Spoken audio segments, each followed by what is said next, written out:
3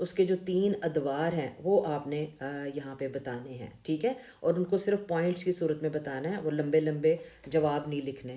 اب آپ نے جب اس کو پڑھ لیا اسٹیٹمنٹ کو، آپ نے اس کے مطلب کو اچھی طرح سے سمجھنا ہے، نمبر کو دیکھنا ہے کتنے نمبر ہیں، 3 نمبر ہیں، اور صرف اس دی ہوئی جگہ پہ آپ نے یہ جواب لکھنا ہے۔ آپ کو میں نے پچھلی کلاس میں بھی یہ بتایا تھا کہ آپ کا جواب جو ہے وہ صرف دی ہوئی جگہ پہ ہی ہونا چاہیے، اس کے اور کسی اور جگہ پہ نہیں آپ کو لکھنا۔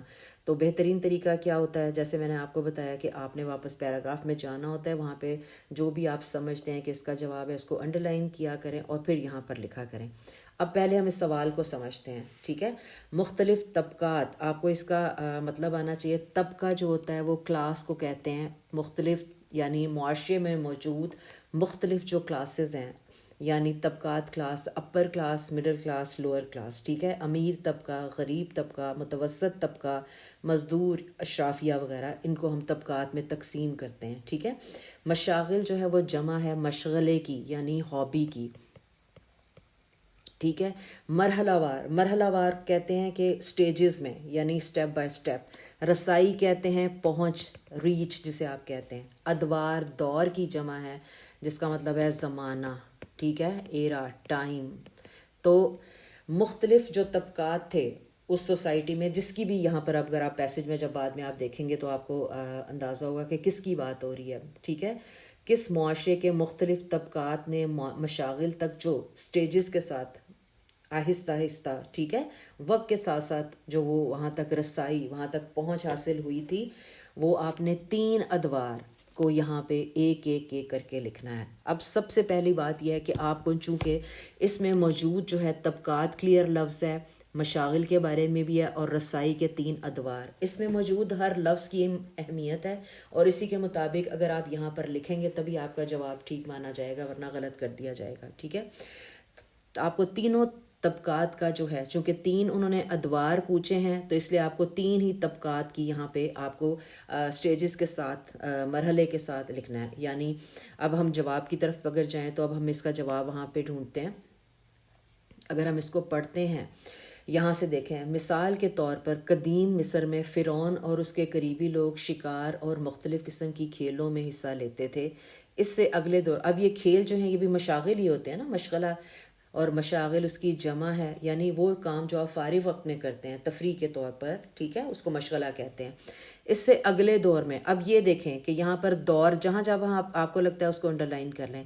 اگلے دور میں بھی مشاغل کا تعلق زیادہ تر اشرافیہ سے ہی رہا، اور اس کے بعد ہے 19ویں صدی میں صنعتی انقلاب کے عروج کے بعد اکثر مشغلے جو تھے وہ متوسط طبقے کے لیے بھی قابل رسائی ہو گئے۔ اب ہم نے اس کو یہ پہلے تو اس کو انڈر لائن کر لیا کہ ہمیں کہاں پہ اپنا جواب لگتا ہے، ٹھیک ہے۔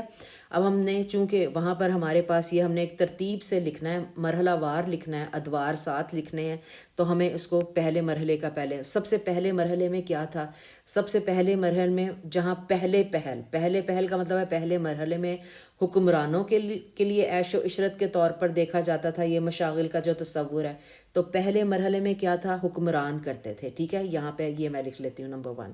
دوسرے مرحلے میں کیا تھا، اگلا دور جو آ جاتا ہے، اگلے دور میں اشرافیہ سے تعلق رہا، یہاں آ گیا، اور پھر 19ویں صدی میں صنعتی انقلاب کے عروج کے بعد پھر جو مشغلے تھے وہ متوسط طبقے کے لیے قابل رسائی ہو گئے، تو یہ تیسرا دور بن گیا، ٹھیک ہے۔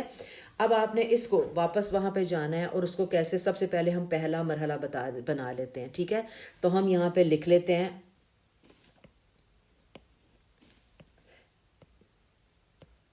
کیا ہو گیا،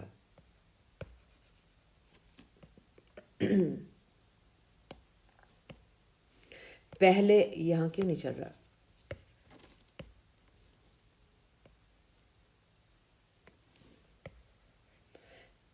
جی، پہلے مرحلے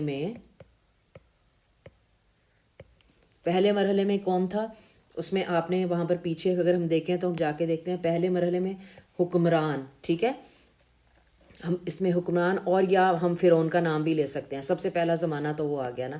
پہلے مرحلے میں جو تھا وہ حکمران اور ہم ساتھ ہی فرعون بھی لکھ سکتے ہیں. ٹھیک ہے, آپ کو سمجھ آ گئی ہے. اس کے بعد آ جاتے ہیں دوسرے مرحلے میں. اب آپ نے یہ بیٹا آپ لوگوں نے یہ کلیئرلی میں آپ کو بتا دوں کہ اس میں لمبی لمبی باتیں نہیں لکھنی, کیونکہ کوشچن مارک یہاں پہ نہیں ہے, یہاں پہ یہ والا سائن ہے. اس کا مطلب ہے کہ آپ نے آگے اس کو پوائنٹس کی صورت میں لکھنا ہے. تو دوسرے مرحلے میں کون لوگ تھے؟ تو دوسرے مرحلے میں جو تھے وہ اشرافیہ تھے. ٹھیک ہے, دوسرے مرحلے میں آپ نے لکھ لینا ہے اشرافیہ. اور تیسرے مرحلے میں وہ جو آپ کا آ جاتا ہے کہ جی وہ عام لوگ تھے تیسرے مرحلے میں. ٹھیک ہے, تیسرے مرحلے میں کون تھے؟ وہ عام لوگ تھے جو کہ متوسط طبقے سے تعلق رکھتے ہیں. ٹھیک ہے, عوام بھی ہے عام لوگ بھی ہیں, اگر آپ اس طرح سے لکھ لیں. تیسرے مرحلے میں متوسط طبقے سے تعلق رکھنے والے لوگ. ٹھیک ہے, تو اس طرح سے آپ نے نکات بنانے ہیں. ٹھیک ہے, اب اگلا دیکھتے ہیں. اگلا اگر آپ کو جس کو کوئی بھی سمجھ نہ آئے وہ پلیز کامنٹ میں بتائے تاکہ میں اس کو دوبارہ سے واضح کر دوں. ٹھیک ہے, آپ نے سب سے پہلے آپ نے اپنی اسٹیٹمنٹ کو سمجھنا ہوتا ہے کہ اس میں کیا, اس کے معنی کیا ہیں, اور آپ کو اس میں لکھنا ہے کیا ہے. پھر آپ نے مارکس کی طرف دیکھنا ہے کہ آپ کو کتنے پوائنٹس لکھنے ہیں. پھر آپ نے جگہ کا بھی خیال رکھنا ہے. پھر آپ نے واپس اپنے پیراگراف میں جانا ہے اور وہاں سے آپ نے پھر یہ اٹھا کے لکھنا ہے. اب اس کی بات ہم کرتے ہیں, اگر ہم اس کو سمجھنے کی کوشش کریں. مشاغل کے انفرادی اور اجتماعی اہداف. ٹھیک ہے, اب اس کا مطلب اگر آپ کو آئے گا, پہلے آپ نے اس کے مطلب کو سمجھنا ہے, تو اس کے بعد پھر آپ نے اس کو لکھنا ہے. ٹھیک ہے, اہداف ہوتے ہیں مطلب وہ ان کو مقاصد بھی کہہ سکتے ہیں, جنہیں آپ گولز کہتے ہیں انگریزی میں. یعنی آپ کا جو بھی ٹارگیٹ ہے, مقاصد ہیں, وہ کیا ہیں. ٹھیک ہے, یعنی آپ کی جو بھی ذاتی خواہشات ہیں, مقاصد آپ نے کیا بنائے ہوئے ہیں. تو مشاغل یعنی ہابیز کے انفرادی کہتے ہیں انڈیویجولی, اور اجتماعی کہتے ہیں جو سب کے اکٹھے ہوتے ہیں. ٹھیک ہے, تو آپ نے مشاغل کے اہداف جو ہیں, گولز جو ہیں, وہ 2 بتانے ہیں, ایک انفرادی اور ایک اجتماعی. اچھا, جو لوگ تو مجھ سے پڑھتے ہیں ان کو اندازہ ہے کہ میں انہیں کیسے بتاتی ہوں. فرض کریں اگر مشاغل کے جو اہداف ہیں, گولز جو ہیں, وہ زیادہ اگر ہیں. اب یہاں پر ہم نے چونکہ یہ 2 نمبر کا سوال ہے, تو ہمارے ایک اور ایک لکھ دیں گے تو 2 ہو جائیں گے. ایک ہم انفرادی لکھ سکتے ہیں, ایک ہم اجتماعی لکھ سکتے ہیں. لیکن چونکہ زیادہ آپ کے اس میں یہاں پر اگر بتائے ہوئے ہیں, تو پھر آپ کو بھی عقل مندی کا مظاہرہ کرنا ہے. آپ کو ہر سوال کی ٹیکنیک اگر آپ کے ٹیچرز نے سکھائی ہوگی تو آپ کو یہ پتہ ہوگا کہ انفرادی اہداف جو ہیں چونکہ زیادہ ہیں اور اجتماعی بھی زیادہ ہیں, تو ہمیں پھر ایک کے بجائے کم از کم 2 یا 3 ضرور لکھنے ہیں. کوما ڈال کے آپ اس کو 2 یا 3 کر کے لکھیں, تاکہ مثال کے طور پر اگر کسی کا کوئی ایک خراب املا کی کوئی غلطی ہو جاتی ہے, کچھ بھی ہو جاتا ہے, اور تاکہ اس کے پاس اتنا مارجن اور ہونا چاہیے کہ وہ دوسرا ٹھیک ہو جائے. ٹھیک ہے, اب پہلے ہم چلتے ہیں انفرادی اہداف. انفرادی یعنی انڈیویجولی ہر جو بندہ ہے جس کا کوئی نہ کوئی مشغلہ ہے, اس کا کیا گول کیا ہوتا ہے اس مشغلے کو رکھنے کا. ٹھیک ہے, وہ اس میں اپنی ذاتی خواہشات کی تکمیل کر سکے. خوب آرام کرنا, دوڑنا, ورزش کرنا, یوگا, مراقبہ کرنا, مطالعہ, یہ سب انفرادی اہداف ہیں. یعنی ان کا جو بھی کام ہے وہ خود سے کرتا ہے. ٹھیک ہے, اپنے فائدے کے لیے کرتا ہے. آپ ان میں سے کوئی سے بھی 2 یا 3 کوما ڈال کے وہاں اٹھا کے لکھیں گے. ابھی ہم لکھتے ہیں, پہلے میں آپ کے ساتھ دوسرا اجتماعی جو اہداف ہیں وہ بھی ہم اکٹھے کر لیتے ہیں. ٹھیک ہے, اب ہم آگے چلتے ہیں. جبکہ کچھ لوگوں کے لیے مشاغل کا مقصد اجتماعی اہداف حاصل کرنا ہوتا ہے. یہاں پر بات ہو رہی ہے کہ مشاغل جو ہیں, جو ہابیز ہوتی ہیں, کچھ لوگ تو کہتے ہیں کہ وہ صرف لوگ اس لیے اپناتے ہیں کہ وہ ان کی اپنی ذاتی خواہشات کی تکمیل کے لیے ہوتے ہیں. تو جب کہ کچھ لوگوں کے لیے مشاغل کا جو مقصد ہے وہ اجتماعی اہداف حاصل کرنا ہوتا ہے. یعنی کہ وہ زیادہ لوگوں کے فائدے کی چیز ہوتی ہے, جس میں کہ آپ دوسروں کے ساتھ جڑے رہ کر ارد گرد کے ماحول کو پر لطف بنانا بھی شامل ہے. ٹھیک ہے, ایسے لوگ فارغ وقت میں باغبانی, موسیقی, کھیل, نت نئے کھانے پکانے اور رضاکارانہ خدمات وہ ہوتی ہیں جو کہ لوگ چیریٹی کے لیے ایک دوسرے کے کام کرتے ہیں, ایک دوسرے کی خدمت کرتے ہیں, کام آتے ہیں. ٹھیک ہے, اب ہم یہاں پہ ہم انفرادی اہداف یہ ہیں اور اجتماعی جو ہیں وہ یہ ہیں. انہوں نے صرف یہ پوچھا ہے کہ کون کون سے ہیں. واپس ہم اپنے پیسج پہ جاتے ہیں تو ہم دیکھتے ہیں انہوں نے پوچھا کیا ہے. انہوں نے کہا ہے کہ مشاغل کے, ہابیز کے آپ نے صرف انفرادی اور اجتماعی گولز, اہداف لکھنے ہیں, مقاصد کیا ہیں. ٹھیک ہے، کیا مقاصد ہیں جن سے لوگ جو ہیں وہ انفرادی طور پر اور اجتماعی طور پر بھی مشاغل اختیار کرتے ہیں. تو ہم نے یہاں پر یہ چونکہ اکٹھا کر لیا ہے. تو انفرادی طور پر سب سے پہلی بات تو یہ ہے کہ ذاتی خواہشات کی جو ہے وہ تکمیل کرنے کے لیے ہوتے ہیں، ہم یہ لکھ لیتے ہیں. ٹھیک ہے، اب یہاں پر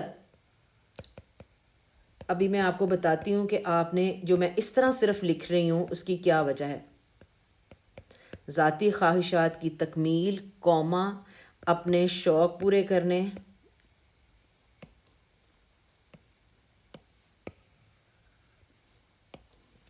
اپنا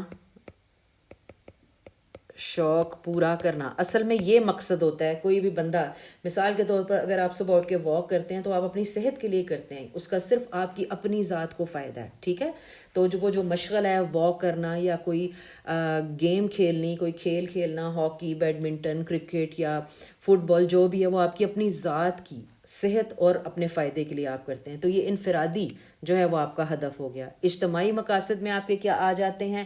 دوسروں کے ساتھ تعلقات بنتے ہیں،